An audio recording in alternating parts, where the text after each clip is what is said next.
Hey students, it's Anna Otto.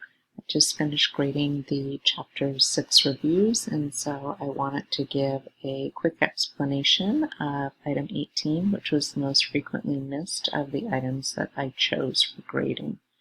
So you can see number 18 says, according to Bowlby, the attachment bond has strong, and we come across biological and environmental that are bolded in parentheses, some strong biological or environmental roots. And the idea is when we come across something like that, that we need to choose the answer. That's the part of the question that I'm looking for you to answer. This particular question, we're given some additional information so we can see that it can best be understood within an evolutionary framework in which survival of the fittest is of utmost importance. So just a little bit of a follow-up to the portion of the question where you need to select an answer. But it's an important part of information that's actually being provided to us right here in the question. The fact that it's an evolutionary framework and that it has to do with survival of the fittest. Both of those already should be cueing you in to the fact that means that it's something that's inborn, that's innate, that's evolved over time with the species in order to help ensure the survival of the species. But we can look at some other information in the text and in other places in our course thus far to help support this also.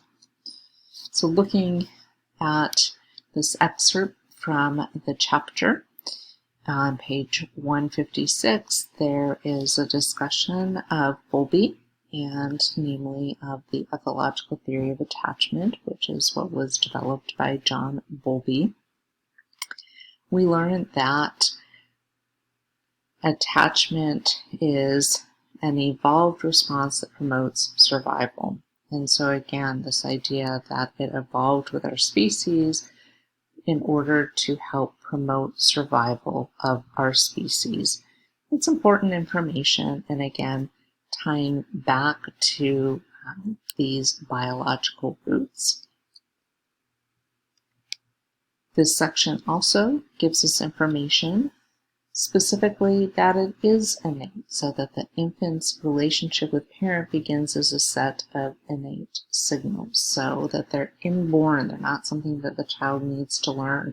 The child just naturally is eliciting this response from parents that goes on to form attachment. Back in chapter 1, we also learned about ethology. We were introduced to ethology and evolutionary developmental psychology at the end of the chapter that we covered as we were looking at different theories. So again, something that we were introduced to before, and the idea that it's adaptive survival based in evolutionary history. And just one kind of final item, after learning more about the theories in Module 1, along with the text, I had put together a short video with an overview of the theories, and then you should have taken a practice quiz along with that. And again, one of the theories that came up was ethology, and ethology having to do with how behavior patterns promote survival, and that very much being based in biology, being based in the evolution of the species. So when we go to the question then, as I kind of alluded to here multiple times in multiple ways, what you should have selected was biological roots. So according to Bowlby, the attachment bond has strong biological roots. Again, it's really grounded in evolution over time, where this attachment between parent and child has formed in order for parents to take care of their babies who are very vulnerable and not capable of taking care of themselves, and that really is a necessary component for our species.